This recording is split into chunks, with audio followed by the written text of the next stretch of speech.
death exposed unspeakable cruelty in the heartland and brought media from around the country to a small Indiana town. Number 3 on our list, the brutal murder of Shanda Scherer. Those girls were not born killers. They were born innocent little children. We create our monsters in this world. Shanda Scherer's parents divorced when she was 7. Shanda spent most of her time with her mother in New Albany, Indiana, while her father lived in nearby Jeffersonville. I could not afford to put her in a private school, so I put her in Hazelwood Junior High, and that's where she met Amanda Havering. She liked cheerleading, and I was, of course, a big basketball person, so we kind of clicked on that. Me and Shanda became close and became friends, and we're spending time together.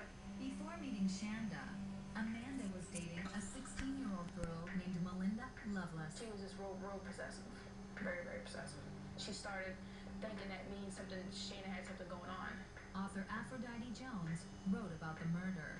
When her girlfriend was slipping away, Melinda saw this as her world falling apart.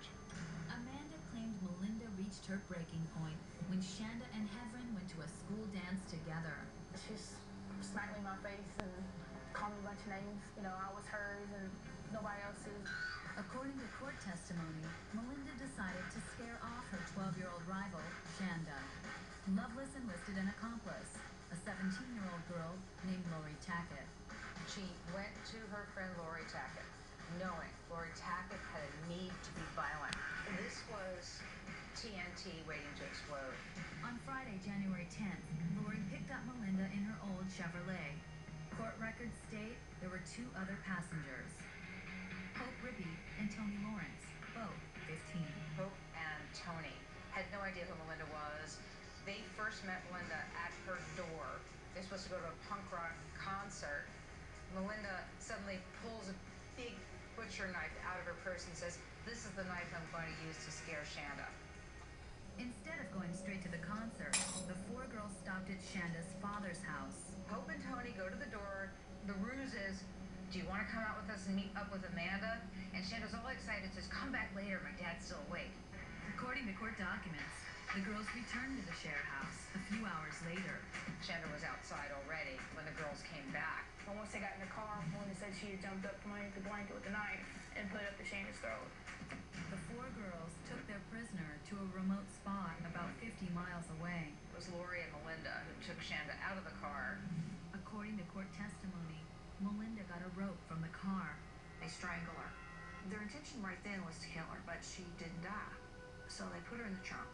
When they put her in the trunk, she was passed out. The girls now drive to Lori Tackett's house. They leave Shanda in the trunk. They go in the house. According to court testimony, Shanda regained consciousness. They started to hear her scream out of the trunk of the car, and they realized she wasn't dead. Lori said, "I'll take care of this." She grabbed a paring knife from her mother's kitchen and went outside. They heard some muffled screams, and then nothing more from Shanda. Then Melinda and Lori went back to the Chevy, while Hope and Tony stayed behind. Lori and Melinda went driving. Suddenly, they'd hear Shanda screaming.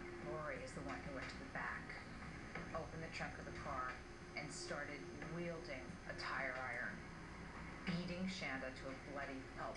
According to court documents, Lori stopped the car several more times to hit Shanda with the tire iron.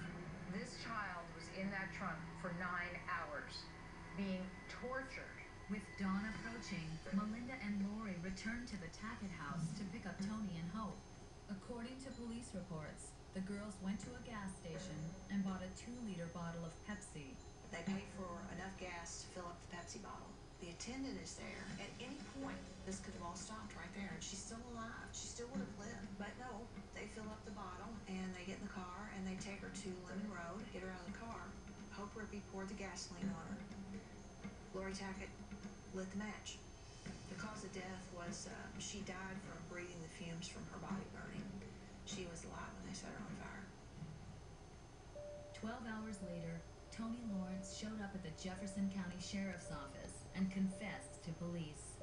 Tony Lawrence came forward because she was the only girl of the 4 who really didn't participate in the actual killing of Shanda Scherer. All 4 girls were arrested and charged with murder. In November 1992, Melinda Loveless and Lori Tackett pleaded guilty to first-degree murder, torture, and arson. Both girls received the maximum sentence, 60 years in prison. Hope Rippey pleaded guilty to murder, torture, and arson. Tony Lawrence pleaded guilty to criminal confinement. Their testimony was that they didn't stop it because they were afraid of what was going to happen to them. Never once did they think about Shanda. Tony was sentenced to 20 years in prison. She was released in 2000. Hope originally received 50 years, but her sentence was reduced to 35 years. She was freed in 2006. Melinda Loveless and Lori Tackett are scheduled to be released in 2052. I can't let myself think about what she went through, but I make it through the day because I know she's at peace and nobody's ever going to hurt her